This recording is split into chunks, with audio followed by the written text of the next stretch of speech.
welcome back to NYSE TV Live, everyone. I'm Kristen Scholler here in studio at the Stock Exchange. Well, 2023 and 2024 saw mortgage rates surge north of 7% at various points, leading to homeowners staying in place to lock in lower rates that they already had and inventory for potential buyers dwindling.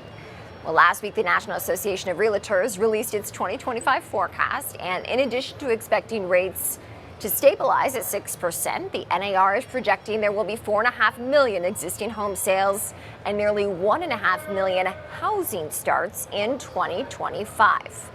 We have a whole host of housing data on tap this week. So with more, I do want to bring in my guest, Melissa Cohn, Regional Vice President at William Raveis Mortgage. Thank you so much for joining, Melissa. And what is your expectation when we get the housing data this week? I expect that we're going to see that, not much has changed so far, but we're hoping that as people realize the rates have probably stabilized in the 6 to 6.75% range, that there will be more interest in getting back into the marketplace. I've certainly seen more people coming to the understanding that, this is the new norm and it's time to get going and move forward. Now, I'm curious in terms of what we see with inventory, with rates where they are. Do you expect any more positive trends on the inventory front? Well, I think that people realize that, yes, they're locked into a low rate, but they need a bigger home. They need to relocate for work. They need to downsize. That, we're not going back to 3%, 4% rates anytime soon, probably never again. So it's, people are just going to have to get on with their lives. And I think that it's, people need to realize that it's just time to, get going. The market's by and large expecting another 0.25 percentage point rate cut by the Fed at its final decision this year. That's going to come Wednesday afternoon, 2 p.m. Eastern time. Melissa, do you think it is the right move for the Fed to lower rates again? And what will that mean for the housing space?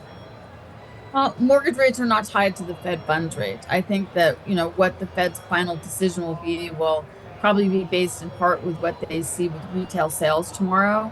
We've seen that the consumer continues to spend money. The jobs market remains strong.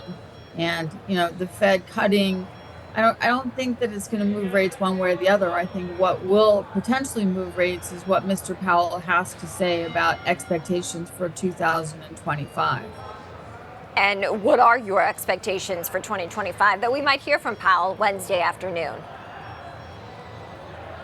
I think he will probably acknowledge that we need to take the policies and agenda of Mr. Trump and his new when he takes over as president in January, and whether or not those policies, especially those on tariffs, immigration, and tax cuts, are going to be inflationary, and that the Fed needs to be cautionary because they do not want to reignite inflation.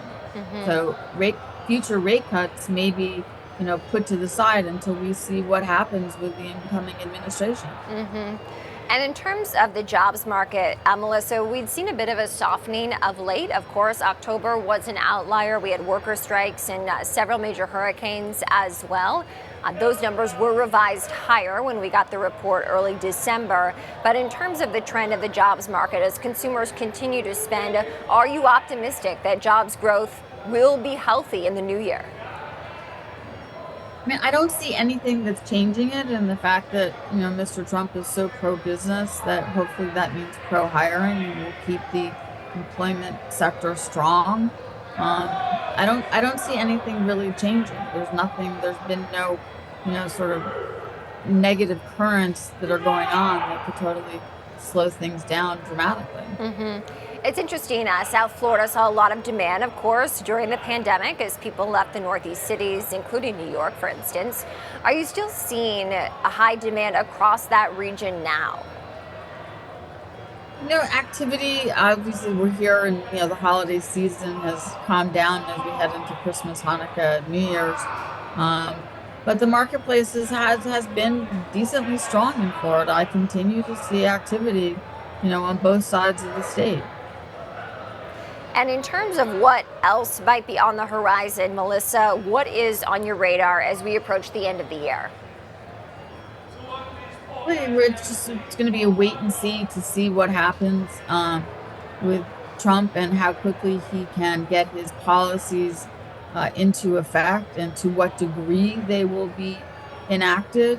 Hopefully, they will be moderate from what he really wants, and that hopefully it will not ignite inflation, and that we could hope to see things settle down. If the volatility factors decrease, that perhaps we can see mortgage rates come down, even if bond yields don't drop dramatically. Melissa Cohn, thank you so much for joining us. Of course, as we await the opening bell, Melissa is a regional vice president at William Raveis Mortgage.